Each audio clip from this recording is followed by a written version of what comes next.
Hello everyone, 안녕하세요 여러분, welcome back to my channel. আশা করি সবাই ভালো আছেন। আজকের ভিডিওতে আমরা শিখব প্রেজেন্ট টেন্স সম্পর্কে। মানে প্রতিটি ভাষাই হচ্ছে আপনারা জানেন টেন্স রয়েছে এবং এই টেন্সের ভিত্তিতেই কিন্তু আমরা কথা বলি।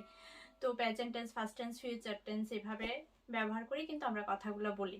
তো আজকে আমরা কোরিয়ান ল্যাঙ্গুয়েজের প্রেজেন্ট টেন্স সম্পর্কে জানবো।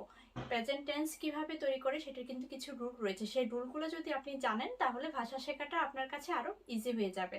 তো ভিডিওর শুরুতে যে কথাটি না বললেই নয়, যারা এখন আমার চ্যানেলটি সাবস্ক্রাইব করেনি অনুগ্রহপূর্বক আগে সাবস্ক্রাইব করে নিন, আর যারা সাবস্ক্রাইব করে নিয়েছেন তাদেরকে অসংখ্য ধন্যবাদ।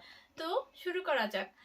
কোরিয়াতে আপনার প্রেজেন্ট টেন্স তৈরি করার ক্ষেত্রে হচ্ছে সবসময় ইও, অয়ো, আয়ো এবং হেয়, হ্যাঁ, এই চারটি ব্যবহৃত হয়। তো কোথায় ইও ব্যবহৃত হয়, কোথায় অয়ো এবং কোথায় আয়ো এবং কোথায় হেয়, এটা আপনাদের জানতে হবে। তো এটার কিছু রুল রয়েছে, আমি আজকের ভিডিওতে আপনাদেরকে সেগুলো সুন্দরভাবে শিখিয়ে দেওয়ার চেষ্টা করব। তো এখানে দেখেন আমি একটা শব্দ লিখেছি খাদা। এই খাদা অর্থ হচ্ছে যাওয়া, এটা কিন্তু ডিকশনারি ফর্ম, এটা হচ্ছে ভার্ব ধরেন। তো এটাকে আমি এখন যদি যাওয়া, এই যাওয়াটাকে আমি প্রেজেন্ট টেন্সে কিভাবে তৈরি করব? যাওয়া বললে তো এটা প্রেজেন্ট টেন্স হবে না, তাহলে যাই এভাবে পরিণত করতে। যাই হলে কিভাবে লিখবো? এই খা ইয়োটা লাগিয়ে দিব, খায়ো, তাহলে এটা যাই হয়ে যাচ্ছে। হ্যাঁ, এখন আপনাদের মনে প্রশ্ন আসতে পারে এখানে কেন ইও বসলো, এখানে তো অয়ও বসতে পারতো, আয়ো বা হেও কেন বসলো না? এটার খুবই একটা সিম্পল একটা আপনাদেরকে উদাহরণ আমি দেখিয়ে দিচ্ছি। এই মেইন ভার্বের সাথে যখন হচ্ছে গিয়ে কোনো ধরনের পাচ্ছিম থাকবে না। পাচ্ছিম কি? পাচ্ছিম হচ্ছে গিয়ে এই যে আমি আপনাদেরকে আগেও দেখিয়েছিলাম মক্তা, দেখেন এই মক্তার নিচে এখানে যে কিয়কটা রয়েছে না, এটাকে বলা হয় পাচ্ছিম। তো এই খাদার মধ্যে কিন্তু কোনো ধরনের পাচ্ছিম নেই, হ্যাঁ, খাদা, যার কারণে হচ্ছে গিয়ে মেইন ভার্বের সাথে কোনো ধরনের পাচ্ছিম না থাকলে কিন্তু সেক্ষেত্রে শুধুমাত্র ইও বসবে। তো দেখেন এরপরে এই যে নিচে কিছু আমি ভার্ব লিখেছি, যেমন মক্তা, ইলতা, যুক্তা, সালতা, ছাতা, এগুলো সবগুলোতে কিন্তু পাচ্ছিম রয়েছে। হ্যাঁ, তো যার কারণে এগুলোতে আপনার শুধুমাত্র ইওটা বসবে না, সেক্ষেত্রে অয়ো, আয়ো এভাবে ব্যবহৃত হবে। তো এখানে মেইন ভার্বে কোনো ধরনের পাচ্ছিম না থাকাতে শুধুমাত্র এই কারণে এখানে আমরা শুধু ইওটা বসাবো। আশা করি আপনারা বুঝতে পেরেছেন। তাহলে দেখেন পরের ভার্বটা কি? সাদা। সাদাটাও মেন হচ্ছে ডিকশনারি ফর্ম, এটাকে আমরা এবার প্রেজেন্ট টেন্সে পরিণত করলে কিভাবে করব? সাদা মানে হচ্ছে কোনো কিছু কেনা বা ক্রয় করা, এটাকে যদি আমরা করি তাহলে সায়ো, এভাবে। সায়ো মানে হচ্ছে কেনা, এটা হচ্ছে ক্রয় করা, কেনা মানে কিনি, এভাবে বলতে পারি। এরপরে চাঁদা, চাঁদা, চাঁদা মানে শব্দ হচ্ছে ঘুমানো। হ্যাঁ, তো যদি আমি বলি ঘুমাই, এভাবে যখন আমি করব তখন আমাকে বলতে হবে চায়ো, চায়ো মানে ঘুমাই। আচ্ছা, আপনাকে আমি যেমন এখন এই তিনটাতে একটা উদাহরণ আমি যদি বলি আপনাদেরকে, ধরেন আপনাকে বললো অধিক খায়ো। তো ধরেন আপনি মানে বাজারে যাচ্ছেন, মাঠে যাচ্ছেন, তাহলে মাঠে খায়ো, অধিক খায়ো, মাঠে খায়ো। মোরুল সায়ো মানে কি কিনলেন, যদি আপনি ধরেন বানানারও সায়ো, এভাবে। চাঁদা মানে হচ্ছে ঘুমানো। অঞ্জে ছায়ো অথবা মিয়ছিয়ে ছায়ো মানে কখন ঘুমান বা কতটা বাজে ঘুমান। ইয়োরহান শিয়ে ছায়ো 11টায় ঘুমাই, এভাবে মানে ইয়োটা লাগিয়ে দিয়ে আপনি প্রেজেন্ট টেন্স তৈরি করতে পারবেন। তো আশা করি আপনারা বুঝতে পেরেছেন ইও কোথায় ব্যবহার হবে। আচ্ছা, এবার আমরা অয়ো এবং আয়ো কোথায় ব্যবহার হয় সেটা সম্পর্কে জানবো। একটু আগে আমরা জেনেছিলাম যে পাচ্ছিম না থাকলে ইও বসে, তো এখানে কিন্তু পাচ্ছিম আছে। এখানে দেখেন প্রত্যেকটা ভার্বের সাথে মক্তা, ইলতা, যুক্তা, হ্যাঁ, প্রতিটা ভার্বের সাথে হচ্ছে গিয়ে পাচ্ছিম রয়েছে। তাহলে এখানে আমাদেরকে যেহেতু পাচ্ছিম আছে, অয়ো বা আয়ো ব্যবহার করতে হবে, যেহেতু প্রেজেন্ট টেন্সে আমি যখন পরিণত করতে যাব। তো প্রেজেন্ট টেন্সে কোথায় আয়ো এবং কোথায় অয়ো বসবে? মেইন ভার্বের সাথে যদি আ অথবা উ, হ্যাঁ, এগুলো থাকে তাহলে অয়ো ব্যবহার হবে। মেইন ভার্ব কোনটা? এই দেখেন এখানে হচ্ছে মক্তা, এই মক্তার পাশে কিন্তু এটাই হচ্ছে মেইন, এটা হচ্ছে ভাওয়াল, এই অটা হচ্ছে ভাওয়াল। এখানে অ থাকার কারণে আমাকে কি করতে হবে? এখানে অয়ো লাগিয়ে দিতে হবে, অয়ো, এই অয়োটা বসাতে হবে। যেমন মক্তা, মগয়, এখানে মেইন ভার্বে পাচ্ছিম আছে এবং অ আছে। অ এবং উ থাকলে আমাদেরকে অয়ো ব্যবহার করতে হবে প্রেজেন্ট টেন্সে নিতে গেলে। তাহলে মক্তা মানে হচ্ছে খাওয়া, আর মগয় মানে হচ্ছে খাই, এভাবে। এরপরে দেখেন ইকতা, এই ইকতার ক্ষেত্রেও আমি যখন এটাকে প্রেজেন্ট টেন্স করব আমাকে বলতে হবে ইলগয়। ইলতা মানে হচ্ছে পড়া, ইলগয় পড়ি, যেভাবে। এরপরে যেটা রাখলাম সেটা হচ্ছে যুক্তা। যুক্তাটা হচ্ছে ডিকশনারি ফর্ম, মানে যুক্তা মানে হচ্ছে মারা যাওয়া। তো আমি যদি বলি এটাকে প্রেজেন্ট টেন্সে মানে পরিণত করি, এখানে দেখেন আমরা একটু আগে অ থাকলে অয়ও বসবে, এখানে কিন্তু উ আছে, হ্যাঁ, মেন ভার্বের সাথে উ থাকাতে আমাদেরকেও এখানেও কি বসাতে হবে, এটাকে প্রেজেন্ট টেন্স করলে যুগয় এভাবে করতে হবে,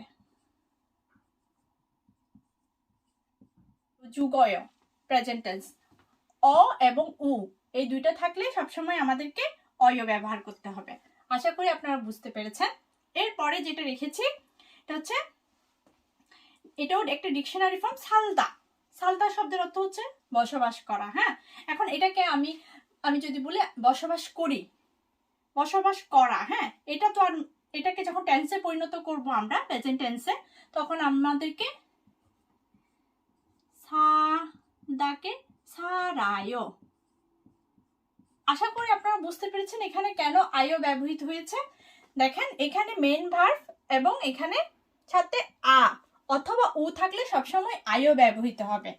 মানে এই মেন ভার্বের সাথে যখন সালদার সাথে যখন এই আ অথবা হচ্ছে গিয়ে যদি ও থাকে তখন আপনাকে আয়োটা ব্যবহার করতে হবে। তো যার কারণে এখানে সালদা সারায়ো। আর এটা কি সালদা, নিচেরটা হচ্ছে ছাত্তা। ছাত্তা মানে হচ্ছে কোনো কিছু খোঁজা। তো আমি যখন এটাকে খুঁজি মানে প্রেজেন্ট টেন্সে পরিণত করব তখন আমাকে করতে হবে ছাজায়ো, ছাজায়ো মানে খুঁজি, এভাবে। এর পরেরটা আরো ইজি একেবারে, কম্বুহাদা। এটা হচ্ছে ডিকশনারি ফর্ম, মানে হচ্ছে পড়াশোনা করা। তো আমি যখন এটাকে প্রেজেন্ট টেন্সে করব কিভাবে করব, এটার ক্ষেত্রে আপনার এটার ক্ষেত্রে মেন ভার্বে আপনার হচ্ছে গিয়ে সবসময় এটার পাশে যখন হচ্ছে হাদা থাকবে, হ্যাঁ, মেন ভার্বের সাথে যখন হাদা থাকবে সবসময় এই হাদাটা কি হয়ে যাবে, এটাকে যখন প্রেজেন্ট টেন্স করতে যাবেন হেও হয়ে যাবে, তাহলে আপনি এটাকে ইজিলি প্রেজেন্ট টেন্স করতে পারবেন। তাহলে কম্বু হাদা আপনি এটাকে প্রেজেন্ট টেন্স করবেন কিভাবে, কম্বু হেয়, কম্বু হেয়। তারপরে কি চুম্বি হাদা। চুম্বি হাদা মানে কি, মানে কোনো কিছু প্রস্তুত করাকে বা প্রস্তুত হওয়াকে চুম্বি বলে। তো আমি এটাকে যখন প্রেজেন্ট টেন্স করব চুম্বি হেয়, এভাবে। প্রস্তুত মানে হও অথবা প্রস্তুতি নাও, এভাবে চুম্বি হেয়। আশা করি আপনারা বুঝতে পেরেছেন খুব সহজেই। তারপর আমি আরেকবার আপনাদের সুবিধাতে আরেকবার রিভাইজ দিচ্ছি। এই প্রেজেন্ট টেন্সের ক্ষেত্রে সবসময় ইও অথবা অয় অথবা আয় অথবা হেয় এভাবে ব্যবহার হয়ে হচ্ছে প্রেজেন্ট টেন্স তৈরি হয়। তাহলে কোথায় ইওটা বসবে, মেন ভার্বের সাথে যখন পাচ্ছিম থাকবে, পাচ্ছিম না থাকলে সেক্ষেত্রে শুধুমাত্র ইওটা বসবে। তাহলে এটা হচ্ছে মেন ভার্ব খাদা, এখানে কোনো ধরনের পাচ্ছিম না থাকাতে এই মেন ভার্বের সাথে এই কারণে শুধু ইও ব্যবহৃত হয়েছে। তো খাদা মানে যাওয়া, এই কারণে আমরা এটাকে প্রেজেন্ট টেন্সে করলে যাই, খাইও। সাদা ক্রয় করা বা কেনা, এটাকে প্রেজেন্ট টেন্স করলে কিনি, ছায়ও। সাদা মানে ঘুমানো, এটাকে প্রেজেন্ট টেন্স করলে ছায়ও। এরপরে দেখেন মক্তা, এটার ক্ষেত্রে ব্যবহৃত হয়েছে, এটাকে যখন আমরা প্রেজেন্ট টেন্সে তৈরি করব মগয় মানে হচ্ছে খাই, তো খাওয়া খাই। তাহলে এখানে কেন অয় ব্যবহৃত হয়েছে, এই মেন ভার্বের সাথে এটা পাচ্ছিম আছে এবং প্লাস এখানে অ এবং উ থাকার কারণে এখানে অয় ব্যবহৃত হয়েছে। তাহলে মগয়। ইলতা মানে পড়া, এটাকে যখন প্রেজেন্ট টেন্সে করব ইলগয় মানে পড়ি। যুক্তা মারা যাওয়া, এটাকে যখন দিয়ে আমি প্রেজেন্ট টেন্সে করি যুগয়, এভাবে। এখানে কারণ এখানে যেহেতু এখানে জিউতে নিচে উটা রয়েছে, এই কারণে যুগয় এভাবে অয়টা ব্যবহার করব।